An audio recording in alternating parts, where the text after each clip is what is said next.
Federation কাপের eliminator রাউন্ডে লড়ছে বসুন্ধরা কিংস ও রহমতগঞ্জ। এখন পর্যন্ত কেউই গোলের দেখা পায়নি। এটি কিংসের জন্য ডু অর ডাই ম্যাচ, কারণ হারলেই ফাইনালের স্বপ্ন শেষ। অন্যদিকে ছেড়ে কথা বলতে নারাজ রহমতগঞ্জ। এমন সমীকরণ দিয়ে ম্যাচের শুরু থেকেই দুই দলই থাকে দারুণ আগ্রাসী। ম্যাচের 9 মিনিটেই এগিয়ে যাওয়ার ভালো সুযোগ পায় রহমতগঞ্জ, তবে মিডফিল্ডার মোস্তফার শট রুখে দেন কিংস প্রাচীর প্রহরী শ্রাবণ। এরপর আর ভালো কোনো সুযোগ না পেলে প্রথমার্ধ শেষ হয় গোলশূন্য।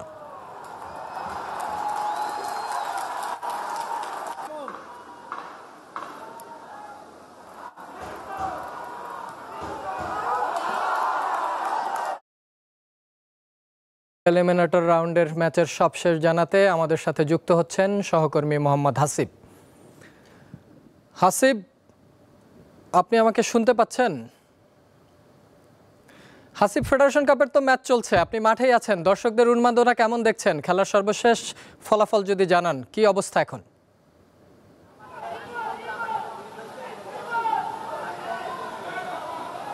সাকিব, আসলে বসুন্ধরা কিংস বনাম রহমতগঞ্জ, দুটার নাম শুনলে স্বাভাবিকভাবেই বসুন্ধরা কিংস ফেভারিট সেটাই ধারণা করা হবে বা ধরে নেওয়া হবে। কিন্তু প্রথমার্ধ শেষে গোলশূন্য বা দ্বিতীয়ার্ধে খেলা চলছে, এখন পর্যন্ত গোলশূন্য দু দলের স্কোর। এবং প্রথমার্ধে যেভাবে সমানের সমান লড়াই হয়েছে, বিশেষ করে রহমতগঞ্জ ভালো সুযোগ, বিশেষ করে 9 মিনিটের কথা আপনি নিজেও বলেছেন। আসলে ওই 9 মিনিটের বাদেও যদি বাকি যে সময়টা ছিল, সেই সময়টাতে কিন্তু রহমতগঞ্জ দারুণ কিছু সুযোগ পেয়েছিল গোল করার, কিন্তু এই একটাই সমস্যা, ফিনিশিংয়ের অভাব, যেটা জাতীয় দলেও দেখি, ক্লাব ফুটবলে একই অবস্থা। এবং একটা মজার বিষয় আপনার সাথে শেয়ার করি, 10 নম্বর জার্সিটা হচ্ছে দলের সবচেয়ে বড় একটা জার্সি এবং স্ট্রাইকিং একটা বিষয় থাকে। সে 10 নম্বর জার্সি পরা খেলোয়াড় জীবন, নাবিব নওয়াজ জীবন, তিনি মাঠে ঢুকেছেন দ্বিতীয়ার্ধে। অর্থাৎ আমাদের দেশের ফুটবলের কালচারটা আসলে কোন অবস্থায় আছে যে সাবস্টিটিউট করা হয় 10 নম্বর জার্সিকে, এটা আসলে খুবই দুঃখজনক এবং একসাথে হতাশাজনক। আর